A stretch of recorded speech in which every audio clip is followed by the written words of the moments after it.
এতক্ষণ পর্যন্ত আমরা ইকুইলিব্রিয়াম পয়েন্ট নিয়ে ডিসকাস করলাম, কিন্তু ইকুইলিব্রিয়ামটা স্টেবল ইকুইলিব্রিয়াম না আনস্টেবল ইকুইলিব্রিয়াম সেই নিয়ে কোনো ডিসকাশন হয়নি। এবারে আমরা দেখব যে ইকুইলিব্রিয়ামের নেচারটা কি হবে, কোন ক্ষেত্রে সেটা স্টেবল ইকুইলিব্রিয়ামের মতো বিহেভ করবে, কোন ক্ষেত্রে সেই পয়েন্টটা আনস্টেবল ইকুইলিব্রিয়ামের মতো বিহেভ করবে। দেখো, যদি আনস্টেবল ইকুইলিব্রিয়াম হয় তাহলে তো গল্প সেখানেই শেষ, কিন্তু যদি স্টেবল ইকুইলিব্রিয়াম হয় তাহলে আবার ওই ইকুইলিব্রিয়ামকে মিন পজিশন বানিয়ে পার্টিকেল কিন্তু ওই পয়েন্ট বরাবর সিম্পল হারমোনিক মোশন এক্সিকিউট করবে। সুতরাং যে সমস্ত ক্ষেত্রে স্টেবল ইকুইলিব্রিয়াম হবে সেই সমস্ত ক্ষেত্রে সিম্পল হারমোনিক মোশনের কেস চলে আসবে। আর যদি সিম্পল হারমোনিক মোশনের কেস যদি উঠে আসে তাহলে সেই ক্ষেত্রে আমাদের time period of simple harmonic motion কিন্তু বের করতে হবে। চলো দেখা যাক কখন কখন ক্ষেত্রে কোন কোন ক্ষেত্রে সেটা স্টেবল ইকুইলিব্রিয়াম হয় আর কোন কোন ক্ষেত্রে সেটা আনস্টেবল ইকুইলিব্রিয়াম হয়। দেখতে পাচ্ছ এখানে প্লাস কিউ চার্জ রয়েছে। এখন তোমরা প্রত্যেককে জানো যে এই দুটো চার্জ যদি ইকুয়াল হয় তাহলে মিডিল পয়েন্টে থার্ড কোনো চার্জকে রাখলে সেই পয়েন্টটা ইকুইলিব্রিয়াম পয়েন্ট হিসাবে কনসিডার হবে। ধরে নাও তুমি এখানে প্লাস স্মল কিউ পয়েন্ট চার্জকে রেখেছো। এখন এই plus small q point charge এই প্লাস কিউ এর জন্য এই দিক বরাবর ফোর্স এক্সপিরিয়েন্স করবে, আর এই চার্জের জন্য এই দিক বরাবর ফোর্স এক্সপিরিয়েন্স করবে। অবশ্যই মিডিল পয়েন্টে এই দুটো ফোর্সের মান equal and opposite in direction হওয়ার জন্য এই পয়েন্টটা নেট ফোর্স 0 হবে, অর্থাৎ এই পয়েন্টটা ইকুইলিব্রিয়াম পয়েন্ট হবে। কিন্তু যদি আমাকে দেখতে হয় এই পয়েন্টটা স্টেবল ইকুইলিব্রিয়াম না আনস্টেবল ইকুইলিব্রিয়াম, তাহলে আমাকে পার্টিকেলকে এই ইকুইলিব্রিয়াম পজিশন থেকে সামান্য সরিয়ে দেখতে হবে। যদি আমি এইখান থেকে চার্জ পার্টিকেলটাকে খুব অল্প ডিস্টেন্স এক্স দূরত্বে যদি সরাই, যদি আমি চার্জ পার্টিকেলকে এই পয়েন্ট থেকে ডিসপ্লেসড করি খুব স্মল অ্যামাউন্টে, ধরে নিচ্ছি সেই স্মল অ্যামাউন্টের ভ্যালুটা হচ্ছে এক্স। এখন যদি ডিসপ্লেসমেন্ট করাই তাহলে দেখো দেখতে পাচ্ছ এই ডিস্টেন্সটা কি হয়ে গেল, কমে গেল। এই ডিস্টেন্স কমে যাওয়ার জন্য এই চার্জ পার্টিকেলটা এর উপরে যে ফোর্স লাগাচ্ছিল সেই ফোর্সের মানটা বেড়ে যাবে। ব্যাপারটা ভালো করে বোঝো, আগে ডিস্টেন্সটা এতটা ছিল, যখন এই পার্টিকেলটাকে ডিসপ্লেসড করানো হলো তখন কি হলো, এই ডিস্টেন্সটা কমে গেল। আর আমরা জানি ফোর্সের সঙ্গে ডিস্টেন্সের কি সম্পর্ক, ফোর্সের সঙ্গে ডিস্টেন্সের স্কোয়ারের ব্যস্তানুপাতিক সম্পর্ক। এখন ডিস্টেন্স কমে যাওয়ার জন্য এই ফোর্সের মানটা কি হলো, বেড়ে গেল, এই ফোর্সের মানটা বেড়ে গেল। আবার এই ডিস্টেন্সটা আগে এটা ছিল, এখন এই ডিস্টেন্সটা বেড়ে গেল, এই ডিস্টেন্সটা বেড়ে যাওয়ার জন্য ফোর্সের মানটা কি হলো, কমে গেল, ফোর্সের মানটা কি হলো, কমে গেল। তাহলে পরিষ্কার দেখতে পাচ্ছ যে বাঁ দিক বরাবর এই চার্জ পার্টিকেলটা একটা ফোর্স এক্সপিরিয়েন্স করছে, অর্থাৎ এইখানে নেট ফোর্স 0 নয়। এখন যদি পার্টিকেলটাকে এইদিকে সরাই তার মানে এই চার্জ পার্টিকেলটা লেফট সাইড বরাবর একটা নেট ফোর্স এক্সপিরিয়েন্স করবে, আর ওই নেট ফোর্সটা পার্টিকেলটাকে আবার ইকুইলিব্রিয়াম পজিশনে নিয়ে চলে আসবে। তাহলে এইখান থেকে বুঝতে পারলাম এই যে পয়েন্টটা হচ্ছে সেটা কিন্তু স্টেবল ইকুইলিব্রিয়ামের মতো বিহেভ করছে। কেন বিহেভ করছে? কারণ যখন আমি পার্টিকেলকে পজিটিভ এক্স ডাইরেকশনে সরালাম তখন পার্টিকেলের উপরে নেগেটিভ এক্স ডাইরেকশন বরাবর একটা ফোর্স কাজ করলো, ওই ফোর্সটা পার্টিকেলকে আবার ইকুইলিব্রিয়াম পজিশনের দিকে ঠেলে নিয়ে চলে এলো, তাই না? আর আমরা জানি সিম্পল হারমোনিক মোশনে কি হয়, যখন পার্টিকেলটাকে যেদিকে সরাবো তার অপোজিট ডাইরেকশনে একটা ফোর্স কাজ করবে, আর ওই ফোর্স সবসময় মিন পজিশনের দিকে কাজ করে। তাহলে এখান থেকে বুঝতে পারলাম যে এই পয়েন্টটা যখন দুটো প্লাস কিউ চার্জ থাকছে, তখন মিডিলে যদি অন্য একটা প্লাস স্মল কিউ যদি চার্জ রাখা হয় তাহলে এই পয়েন্টটা কার মতো বিহেভ করে না, স্টেবল ইকুইলিব্রিয়াম পয়েন্টের মতো বিহেভ করে। অর্থাৎ যখন মিডিলে সেম নেচারের চার্জ রাখবো, যখন আমি সেম নেচারের চার্জ রাখবো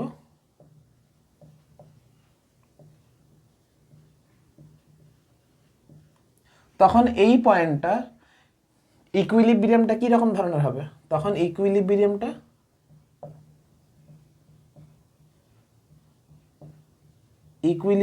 হয়ে যাবে স্টেবল। এখন ইকুইলিব্রিয়াম স্টেবল কখন হচ্ছে, যখন আমি সেম অ্যাক্সিস বরাবর সরাচ্ছি। কোন দিক ডিসপ্লেসমেন্ট করছে না, অ্যাক্সিয়াল ডিসপ্লেসমেন্টের জন্য।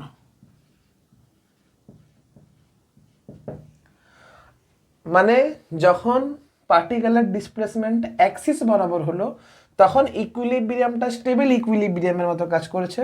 কখন না, যখন পার্টিকেলটাকে অ্যাক্সিস বরাবর সরাচ্ছে, অর্থাৎ অ্যাক্সিয়াল ডিসপ্লেসমেন্টের জন্য ইকুইলিব্রিয়ামটা স্টেবল ইকুইলিব্রিয়াম হবে। কোন চার্জ পার্টিকেলের ক্ষেত্রে? যখন চার্জ পার্টিকেলের নেচারটা সেম নেচার হবে। দেখো প্রত্যেকটা চার্জই কিন্তু এখানে পজিটিভ। এবারে এইখানে অ্যাক্সিয়াল ডিসপ্লেসমেন্ট লিখেছি, কিন্তু যদি আমি ডিসপ্লেসমেন্টটা করাই অ্যাক্সিসের সঙ্গে পারপেন্ডিকুলার ডাইরেকশনে, তাহলে ঘটনাটা কি হবে? অর্থাৎ পারপেন্ডিকুলার ডিসপ্লেসমেন্টের জন্য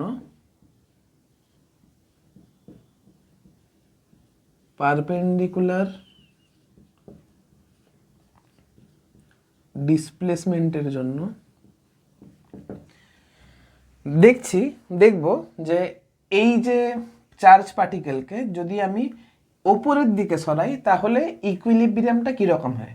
লক্ষ্য করে দেখো, যখন আমি এটাকে এক্স এর দিকে না সরিয়ে যদি ওয়াই অক্ষ বরাবর যদি সরাই, ধরে নাও আমি এই দিক বরাবর ওয়াই অক্ষ বরাবর সরিয়েছি, কত পরিমাণ সরিয়েছি? ধরে নাও ওয়াই পরিমাণ সরিয়েছি। দাঁড়াও,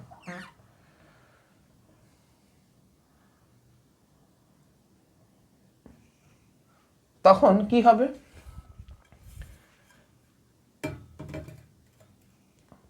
এই দিক বরাবর একটা ফোর্স কাজ করবে, এই ডাইরেকশন বরাবর। এইখানে যদি প্লাস কিউ চার্জটা রাখি তাহলে এই দিক বরাবর একটা বিকর্ষণ বল কাজ করবে। আবার এই চার্জের জন্য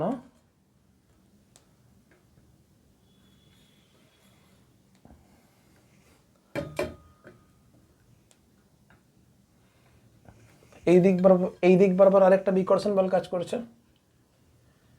এই ফোর্সটাও হচ্ছে এফ, এই ফোর্সটাও হচ্ছে এফ। এখন লক্ষ্য করে দেখো, এইটা যদি থিটা হয়,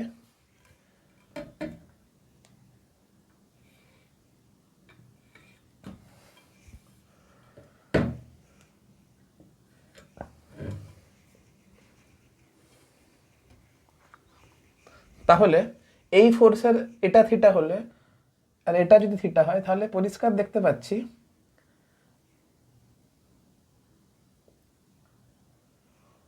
এটাও থিটা হবে। দাঁড়াও, এটা যদি থিটা হয়,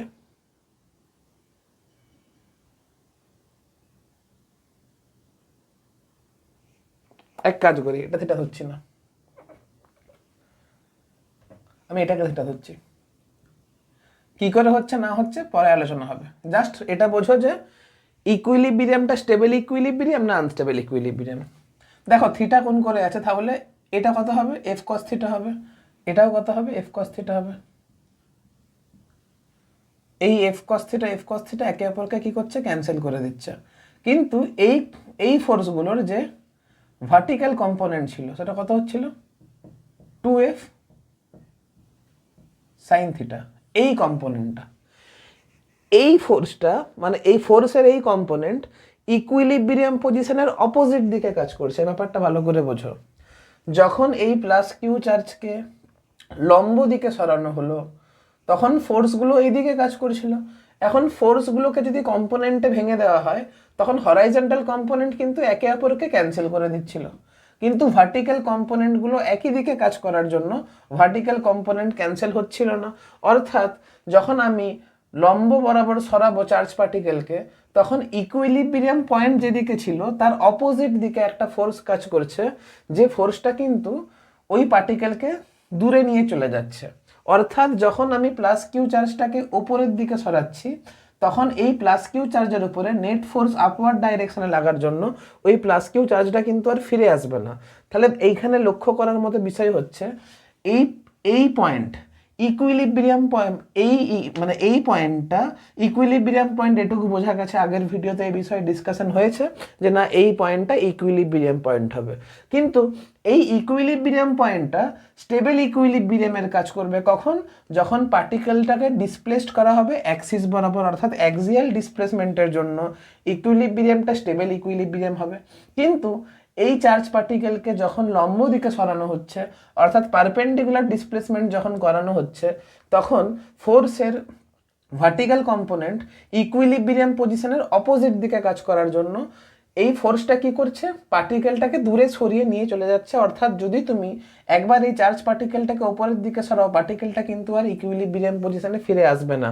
অর্থাৎ এই ইকুইলিব্রিয়াম পজিশনটা আনস্টেবল ইকুইলিব্রিয়ামের মতো কাজ করছে। কখন না, যখন পার্টিকেলকে পারপেন্ডিকুলার বরাবর সরানো হচ্ছে। তাহলে এই ইকুইলিব্রিয়ামটা কি হয়ে যাবে, আনস্টেবল ইকুইলিব্রিয়াম হয়ে যাবে। এই ইকুইলিব্রিয়ামটা কি হয়ে যাবে,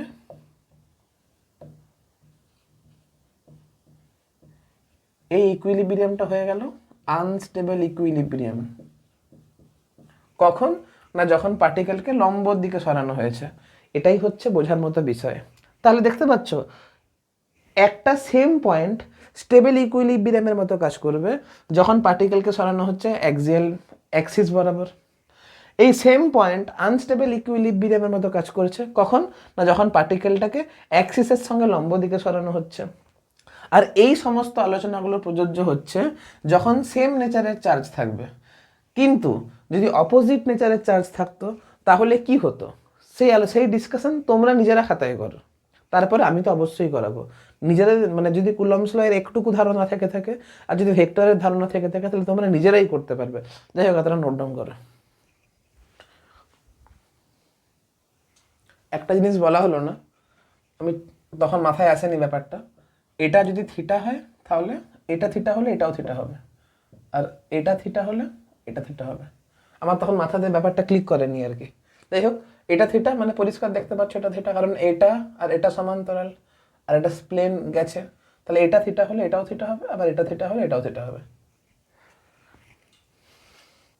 এবারে দেখো ডায়াগ্রাম সেম আছে, শুধু মাঝখানে অপোজিট নেচারের চার্জ রেখেছি। তাহলে এইখানে আগে কি ছিল, সেম নেচারের চার্জ ছিল, এখন কিন্তু চার্জের নেচারটা কি হয়ে গেছে, অপোজিট হয়ে গেছে।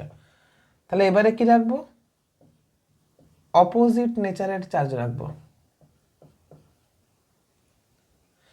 এখন এখানে লক্ষ্য করে দেখো, এই মাইনাস কিউ চার্জ এই প্লাস কিউ চার্জের জন্য এই দিক বরাবর একটা ফোর্স এক্সপিরিয়েন্স করেছিল, অ্যাট্রাকশন ফোর্স। আবার এই মাইনাস কিউ চার্জটা এই প্লাস কিউ চার্জের জন্য equal amount of force, equal amount of attraction force এই দিক বরাবর এক্সপিরিয়েন্স করছিল। এখন বুঝতে পারছো যে এই পেয়ারের জন্য চার্জের ভ্যালু যা, এই পেয়ারের জন্য চার্জের ভ্যালু তা, এই পেয়ারের জন্য ডিস্টেন্সের ভ্যালু যা, যেহেতু মিডল পয়েন্টে রেখেছি এই পেয়ারের জন্য ডিস্টেন্সের ভ্যালু যা, এই পয়েন্টের জন্য ডিস্টেন্সের ভ্যালু তাই। অর্থাৎ এখানে বুঝতে পারলাম যে এই চার্জটা এই পেয়ারের জন্য যে অ্যাট্রাকশন ফোর্স এক্সপিরিয়েন্স করছে, এই চার্জ পার্টিকেল এই পেয়ারের জন্য exactly same amount of attraction force experience করছে। অর্থাৎ এই দুটো force equal in magnitude and opposite in direction হওয়ার জন্য এই পয়েন্টটা ইকুইলিব্রিয়াম পয়েন্টের মতো বিহেভ করছে। এবারে যদি এই চার্জ পার্টিকেলকে একটু সামান্য পরিমাণ পজিটিভ এক্স ডাইরেকশন বরাবর যদি ডিসপ্লেসড করি, অবশ্যই ডিসপ্লেসমেন্টের ভ্যালু খুব ছোট হবে। তাহলে ঘটনাটা কি ঘটবে দেখো, যেহেতু এই ডিস্টেন্সটা কমে গেছে তার মানে এই পেয়ারের জন্য ফোর্সের অ্যামাউন্ট বেড়ে যাবে। অবশ্যই এই চার্জটা এর ওপরে বেশি পরিমাণে অ্যাট্রাকশন ফোর্স লাগাবে, অবশ্যই বেশি পরিমাণে অ্যাট্রাকশন ফোর্স লাগাবে। আবার যেহেতু এই পেয়ারের জন্য ডিস্টেন্সের ভ্যালু বেড়ে গেছে, তাহলে এই চার্জের উপরে এই চার্জটা অ্যাট্রাকশন ফোর্স আগে যে অ্যাপ্লাই করছিল, দেখো ডিস্টেন্স বেড়ে গেছে, ডিস্টেন্স বেড়ে যাওয়ার জন্য ফোর্সের মানটা কি হবে, কমে যাবে। অর্থাৎ এই দিক বরাবর অ্যাট্রাকশন ফোর্সটা কি হয়ে যাবে, কমে যাবে। এই দিক বরাবর অ্যাট্রাকশন ফোর্সটা কমে গেল। দেখতে পাচ্ছ এই ফোর্সটা বড়, এই ফোর্স ছোট। তাহলে এখন পার্টিকেল নেট ফোর্স এই দিক বরাবর এক্সপিরিয়েন্স করবে। এটা হচ্ছে এফ নেটের ডাইরেকশন, পরিষ্কার দেখতে পাচ্ছ। ইকুইলিব্রিয়াম পজিশন কোন দিকে আছে, বাঁ দিকে আছে। ফোর্স কোন দিকে এক্সপিরিয়েন্স করছে, ডান দিকে এক্সপিরিয়েন্স করছে। অর্থাৎ এই পার্টিকেল যখন পার্টিকেলকে ইকুইলিব্রিয়াম পজিশন থেকে সরানো হলো, তখন পার্টিকেলের উপর যে নেট ফোর্স লাগছে সেটা ইকুইলিব্রিয়াম পজিশনের অপোজিট দিকে লাগছে। অর্থাৎ মাইনাস কিউ চার্জটাকে যদি একটু সরানো হয় তাহলে কিন্তু নেট ফোর্স অপোজিট ডাইরেকশনে, মানে নেট ফোর্স ইকুইলিব্রিয়াম পজিশন যেদিকে তার অপোজিট দিকে লাগার জন্য ও কিন্তু আর মিন পজিশনে ফেরত আসবে না। মিন পজিশনে ফেরত না আসার জন্য যখন, তাহলে কি বুঝলাম, যখন অপোজিট নেচারের যখন চার্জ হবে তখন অ্যাক্সিয়াল ডিসপ্লেসমেন্টের জন্য এই ইকুইলিব্রিয়াম পয়েন্টটা আর স্টেবল থাকবে না, সেটা আনস্টেবল ইকুইলিব্রিয়াম হয়ে যাবে। সেটা কিন্তু আনস্টেবল ইকুইলিব্রিয়াম হয়ে যাবে। অবশ্যই তাহলে এটা স্টেবল ইকুইলিব্রিয়াম হবে, কিন্তু কিভাবে হবে সেটা দেখছি। দেখি কি করে স্টেবল ইকুইলিব্রিয়াম হয়। এখন ডিসপ্লেসমেন্টটা পারপেন্ডিকুলার ডাইরেকশনে করব, ডিসপ্লেসমেন্টটা পারপেন্ডিকুলার ডাইরেকশনে করব। দাঁড়াও, ডিসপ্লেসমেন্ট করব পারপেন্ডিকুলার ডাইরেকশন বরাবর। এখন চার্জ পার্টিকেল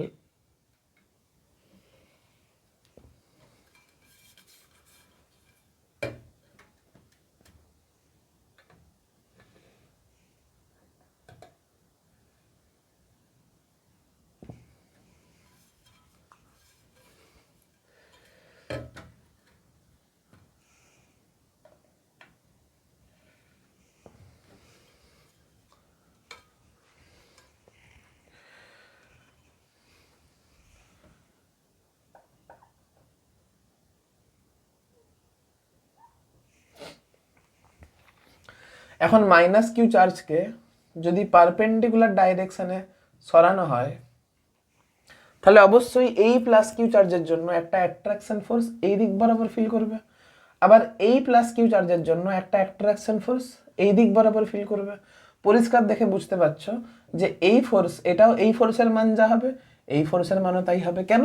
কারণ দুটো পেয়ারের ক্ষেত্রে চার্জের ভ্যালুগুলো সেম আর ডিস্টেন্সের ভ্যালুগুলো সেম, তাহলে ফোর্সের মানটাও সেম হবে। কিন্তু ফোর্সের মান সেম হলে কি হবে, ফোর্সের ডাইরেকশন তো অপোজিট দিকে নয়। ইকুইলিব্রিয়াম তখনই হবে যখন ফোর্সের ম্যাগনিটিউড সেম হবে আর ডাইরেকশনটা অপোজিট হবে। কিন্তু এখানে ফোর্সের ম্যাগনিটিউড সেম হলেও ডাইরেকশনটা অপোজিট দিকে নয়, তাহলে নেট ফোর্স তো এখন জিরো হবে না। তাহলে তোমাকে এখন ফোর্সটাকে ফোর্সটাকে কম্পোনেন্টে রিজলভ করতে হবে। তাহলে এই ফোর্সের দুটো কম্পোনেন্ট, একটা কম্পোনেন্ট হবে এই হরাইজন্টাল কম্পোনেন্ট আর একটা কম্পোনেন্ট হবে ভার্টিক্যাল কম্পোনেন্ট। আবার এই ফোর্সেরও দুটো কম্পোনেন্ট, একটা হবে হরাইজন্টাল কম্পোনেন্ট আর একটা হবে ভার্টিক্যাল কম্পোনেন্ট। ঠিক আছে, এখন দেখো এটা যদি থিটা হয় তাহলে এটা থিটা হবে, আবার এটা যদি থিটা হয় তাহলে এটা থিটা হবে। তাহলে পরিষ্কার দেখতে পাচ্ছ horizontal component F cos theta পরস্পরকে কি হচ্ছে, ক্যান্সেল করছে। আর ভার্টিক্যাল কম্পোনেন্টগুলো কত হবে, তাহলে এখন নেট ফোর্স কত লাগবে, এই দিক বরাবর এফ নেট কত লাগছে, F net is equal two লাগছে 2f সাইন থিটা। আর এই ফোর্সটা কোন দিকে লাগছে, যেদিকে ইকুইলিব্রিয়াম পয়েন্ট ছিল, যেদিকে মিন পজিশন ছিল সেই দিক বরাবর লাগছে। তাহলে এইখান থেকে বুঝতে পারলাম যেহেতু এই ফোর্সটা ইকুইলিব্রিয়াম পয়েন্টের দিকে কাজ করছে, তাই জন্য যখন মাইনাস কিউ চার্জটাকে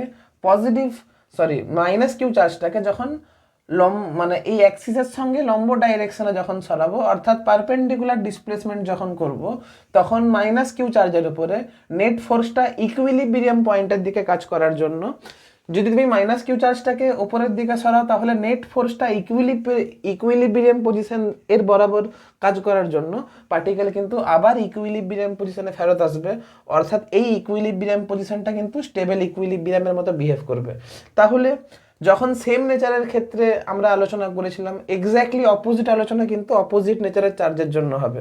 সেম নেচারের চার্জের জন্য ইকুইলিব্রিয়ামটা স্টেবল ইকুইলিব্রিয়াম হচ্ছিল অ্যাক্সিয়াল ডিসপ্লেসমেন্টের জন্য, ইকুইলিব্রিয়ামটা আনস্টেবল ইকুইলিব্রিয়াম হচ্ছিল পারপেন্ডিকুলার ডিসপ্লেসমেন্টের জন্য। কিন্তু যখন চার্জের নেচার যখন অপোজিট হচ্ছে, তখন ইকুইলিব্রিয়ামটা আনস্টেবল ইকুইলিব্রিয়াম হচ্ছে অ্যাক্সিয়াল ডিসপ্লেসমেন্টের জন্য, আর ইকুইলিব্রিয়ামটা স্টেবল ইকুইলিব্রিয়াম হচ্ছে পারপেন্ডিকুলার ডিসপ্লেসমেন্টের জন্য।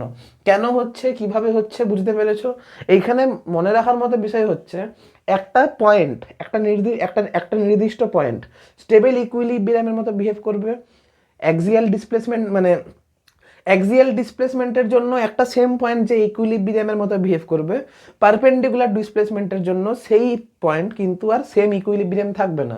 যেমন দেখো এখানে অপোজিট নেচারের চার্জের জন্য এই পয়েন্টটাই আনস্টেবল ইকুইলিব্রিয়াম হচ্ছে অ্যাক্সিয়াল ডিসপ্লেসমেন্টের জন্য, আর এই পয়েন্টটাই স্টেবল ইকুইলিব্রিয়াম হচ্ছে পারপেন্ডিকুলার ডিসপ্লেসমেন্টের জন্য।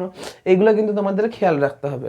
এখন মুখস্থ করার তেমন কিছু ব্যাপার নেই, শুধু একটা জিনিস একটা মনে রাখবে, অর্থাৎ সেম নেচার বা অপোজিট নেচারটা মনে রাখবে। আমি কি করি, যখন আমি স্টুডেন্ট ছিলাম তখন আমি শুধুমাত্র সেম নেচারের চার্জের জন্য মনে রাখতাম। সেম নেচারের চার্জের জন্য কি হয়, অ্যাক্সিয়াল ডিসপ্লেসমেন্টটা তোমার স্টেবল ইকুইলিব্রিয়াম হয় আর পারপেন্ডিকুলার ডিসপ্লেসমেন্টটা আনস্টেবল ইকুইলিব্রিয়াম হয়। তাহলে একটা যদি মনে রাখি তাহলে অবশ্যই বিপরীতটা তার অপোজিট হবে, মানে অপোজিটটা তার বিপরীত হবে। তো এইভাবে তোমরা মনে রাখতে পারো। যাই হোক, নোট ডাউন করো। তো দেখলাম প্লাস কিউ চার্জ মিডিলে একদম আরেকটা অন্য প্লাস স্মল কিউ চার্জ রেখেছি, তাহলে অবশ্যই মিডিল পয়েন্টটা প্লাস স্মল কিউ চার্জের জন্য স্টেবল ইকুইলিব্রিয়ামের মতো বিহেভ করবে অ্যাক্সিয়াল ডিসপ্লেসমেন্টের জন্য। এবারে আমি এই প্লাস কিউ চার্জটাকে অ্যাক্সিয়াল ডিসপ্লেসমেন্ট স্মল এক্স দিচ্ছি। অবশ্যই স্মল এক্স এর মান ভেরি ভেরি ছোট, কার থেকে? এর থেকে। Small x is much much less than a, অর্থাৎ ডিসপ্লেসমেন্ট ভেরি স্মল হচ্ছে, ডিসপ্লেসমেন্ট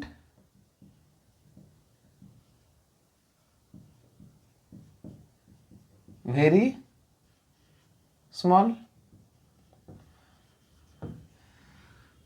এখন ইকুইলিব্রিয়াম যদি স্টেবল ইকুইলিব্রিয়াম হয়, আর স্টেবল ইকুইলিব্রিয়াম থেকে যদি খুব অল্প ডিসপ্লেস করি, তাহলে বস্তুর ওপরে রেস্টোরিং ফোর্স কাজ করবে ইকুইলিব্রিয়ামের দিকে।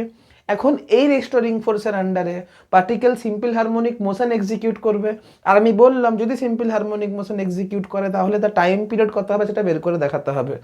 পরীক্ষাতে চলে আসতে পারে, না আসার কিছু নেই, এখনো পর্যন্ত তবে আসেনি। তবে আমার মনে হয় যেহেতু এটার মানে এটা কনসেপচুয়াল দিক দিয়ে খুব ইম্পর্টেন্ট, তাই জন্য আমি এটা করিয়ে দিচ্ছি, তোমরা নিজেরাও করতে পারবে। ঠিক আছে, তো দেখো কিভাবে হচ্ছে অঙ্কটা।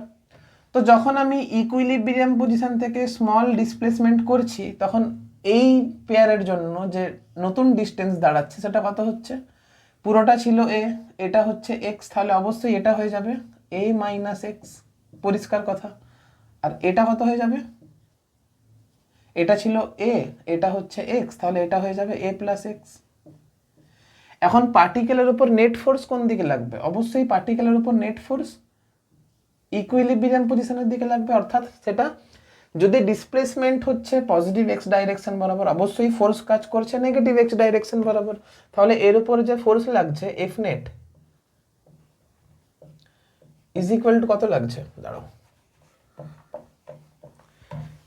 এর উপরে যে ফোর্স লাগছে এফ নেট, এটা ইজ ইকুয়াল টু লাগছে পজিটিভ এক্স ডাইরেকশন বরাবর ফোর্সটাকে আমি প্লাস ধরছি, আর নেগেটিভ এক্স ডাইরেকশন বরাবর ফোর্সকে আমি মাইনাস ধরছি।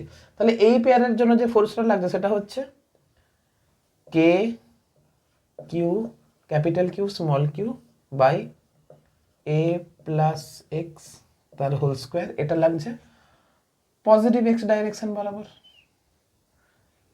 এই চার্জের জন্য এর উপরে রিপালশন ফোর্স লাগছে পজিটিভ এক্স ডাইরেকশন বরাবর, আর এর মানটা হচ্ছে এটা। আর এই চার্জের জন্য এই চার্জের উপরে নেগেটিভ এক্স ডাইরেকশন বরাবর ফোর্স লাগছে, অবশ্যই এর অ্যামাউন্টটা বেশি, আর এর মানটা কত? Minus k capital Q small Q by a minus x তার হোল স্কোয়ার। ঠিক আছে,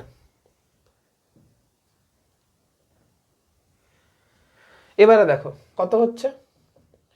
কে ক্যাপিটাল কিউ স্মল কিউ যদি কমন নিই তাহলে এটা পড়ে থাকছে এ মাইনাস এক্স তার whole square minus a plus x তার whole square by a plus x তার হোল স্কোয়ার ইন্টু এ মাইনাস এক্স তার হোল স্কোয়ার। এখন আমরা জানি এ প্লাস বি তার হোল স্কোয়ার মাইনাস এ মাইনাস বি তার হোল স্কোয়ারের সূত্র হচ্ছে 4ab। ঠিক আছে, তো তুমি এটা ভেঙে করতে পারো, 4ab বেরোবে। যেহেতু এখানে মাইনাস যদি কমন, এটা মাইনাস 4ab হবে, কারণ 4ab সূত্র হচ্ছে এ প্লাস বি তার হোল স্কোয়ার মাইনাস এ মাইনাস বি তার হোল স্কোয়ার। তাহলে এখানে এটাকে যদি মাইনাস কমন নিয়ে নিই, minus k capital Q small q যদি কমন নিয়ে নিই, তাহলে এটা হয়ে যাচ্ছে 4ab সূত্র, মানে সরি মাইনাস যদি কমন নিয়ে নিই তাহলে এটা হয়ে যাচ্ছে 4ab সূত্র। তাহলে 4 ইন্টু এ ইন্টু এক্স, আর এ প্লাস এক্স ইন্টু এ মাইনাস এক্স, এটা হচ্ছে এ স্কোয়ার মাইনাস এক্স স্কোয়ার, এ স্কোয়ার মাইনাস এক্স স্কোয়ার তার হোল স্কোয়ার। এবারে লক্ষ্য করে দেখো, যেহেতু এক্স এর মানটা এর থেকে অনেক ছোট, তাহলে আমি বলতে পারি এ স্কোয়ার মাইনাস এক্স স্কোয়ারকে লিখতে পারি, এটাকে এ স্কোয়ার লিখতে পারি। তাহলে এটা যদি স্কোয়ার হয় তাহলে কত দাঁড়াচ্ছে, কে এর মান বসাই, কে এর মান হচ্ছে 1/4 পাই এপসাইলন 0। যদি কে এর মান 1/4 পাই, এখানে যদি কে এর মানটা বসিয়ে দাও 1/4 পাই এপসাইলন 0, তাহলে এখানে কি হবে, এই 4 কেটে যাবে। তাহলে যেটা দাঁড়াবে F net is equal two, অবশ্যই দাঁড়াবে সেটা হচ্ছে 4 দাঁড়াবে না, 4 তো কেটে যাবে, সরি,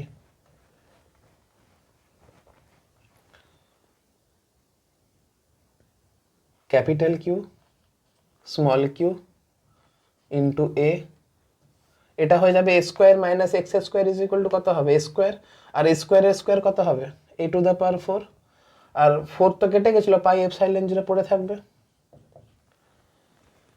আর এক্সটা অ্যাজ ইউজুয়াল থাকবে। তাহলে এটা হচ্ছে F net is equal two এত। এখন এফ নেট, এখন এফ ইজ ইকুয়াল টু কি লিখতে পারি, মাস ইন্টু অ্যাক্সিলারেশন, অবশ্যই এখানে মাইনাস সাইনটা ছিল, তাহলে mass into acceleration is equal to হচ্ছে minus of capital Q small Q by pi epsilon 0 a cube into x.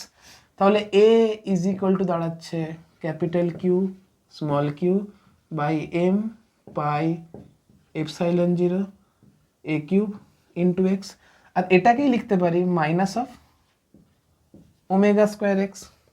তাহলে টাইম পিরিয়ড টি ইজ, যেখানে omega square is equal to এটা, তাহলে time period is equal to কত হচ্ছে 2 পাই/ওমেগা,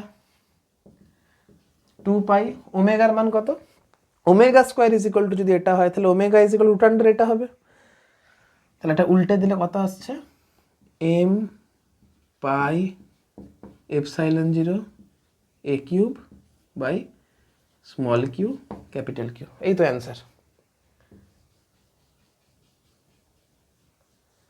এটাই হচ্ছে time period of SSM.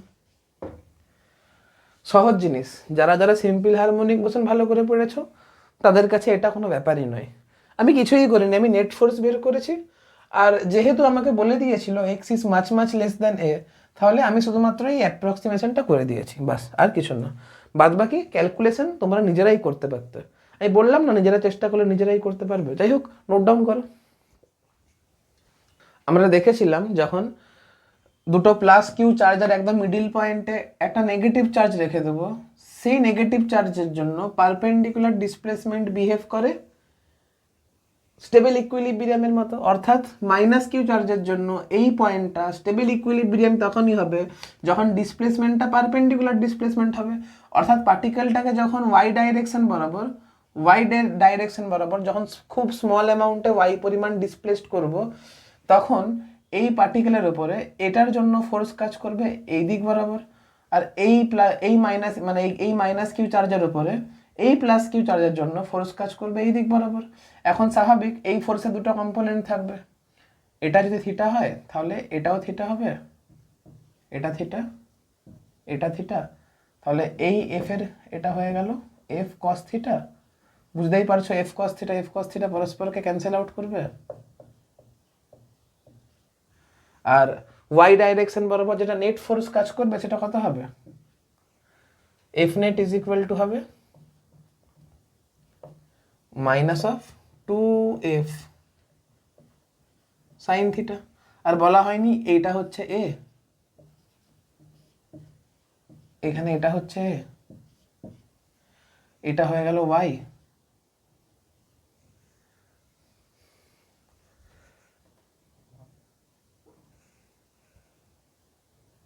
এটা হয়ে গেল ওয়াই। তাহলে এই এফ এর ভ্যালু কত, তাহলে এটা হচ্ছে minus of 2k capital Q small Q by ডিস্টেন্সের স্কোয়ার, এটা হচ্ছে এ, এটা হচ্ছে ওয়াই, তাহলে এটা হচ্ছে root under a square plus y square, এখন তার স্কোয়ার করলে রুটটা কেটে যাবে, তাহলে এটা হয়ে যাবে a square plus y square, আর সাইন থিটার ভ্যালু কত হচ্ছে, সাইন থিটা মানে লম্ব বাই অতিভুজ মানে y by root under a square plus y square, এটা সাইন থিটার ভ্যালু হচ্ছে y by root under a square plus y square. তাহলে এটা যদি আমি কে এর ভ্যালু বসিয়ে দিই তাহলে যে মানটা দাঁড়াবে, কে এর মান কত হয় 1/4πε0, তাহলে যে মান দাঁড়াবে সেটা হচ্ছে ক্যাপিটাল কিউ স্মল কিউ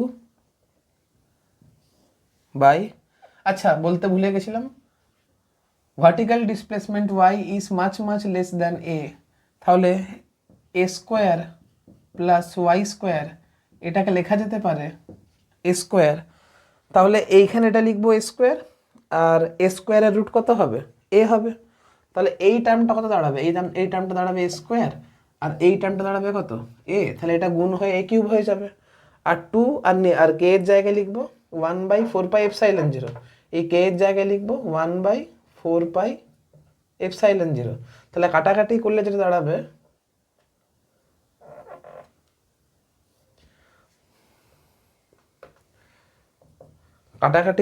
দাঁড়াবে সেটা হচ্ছে 2πε0, এ স্কোয়ার আর এ গুণ হয়ে এ কিউব হয়ে যাবে, আর এখানে ওয়াই পড়ে থাকবে, এখানে ওয়াই পড়ে থাকবে। এটা হয়ে গেল তোমার এফ নেটের ভ্যালু, আর আমরা জানি F net is equal to কত হয়, মাস ইন্টু অ্যাক্সিলারেশন হয়, তাহলে অ্যাক্সিলারেশনের যে মান দাঁড়াচ্ছে, অ্যাক্সিলারেশন ইজ ইকুয়াল টু হচ্ছে minus of capital Q small Q by 2πε0 M a cube into y, আর এটাকেই লিখতে পারি minus of omega square into y. তাহলে টাইম পিরিয়ডের যে মান দাঁড়াবে, time period T is equal to হবে 2π/ওমেগা, এটা হয়ে যাবে 2π root under 2πε0 M a cube by capital Q into small Q. এই তো, এটাই অ্যান্সার। তাহলে ক্যালকুলেশনগুলো খুবই সোজা, ঠিক আছে, জাস্ট এই অ্যাপ্রক্সিমেশন লাগাতে হবে। আমি তোমাদেরকে বোর্ডে এক্সপ্লেন করছি, ইচ অ্যান্ড এভরি লাইন আমাকে বোঝাতে হচ্ছে, তাই জন্য বড় হচ্ছে আর কি। তোমরা নিজেরা যদি 1-2 বার প্র্যাকটিস করে নাও, তোমরা কিন্তু নিমেষের মধ্যে এক লাইনে করতে পারবে, আর শর্ট ট্রিক নিজেই বেরোবে। তোমরা প্র্যাকটিস করলেই নিজেই বুঝতে পারবে কোথায় মুখস্থ রাখতে হবে, কোথায় তুমি মনে মনে ক্যালকুলেশন করতে পারো। যাই হোক, তো ইকুইলিব্রিয়াম নিয়ে যা ছিল আমি বলে দিয়েছি, ইকুইলিব্রিয়াম শেষ, চার্জের শেষ, এবারে নেক্সট ইলেকট্রিক ফিল্ড থেকে আলোচনা শুরু হবে।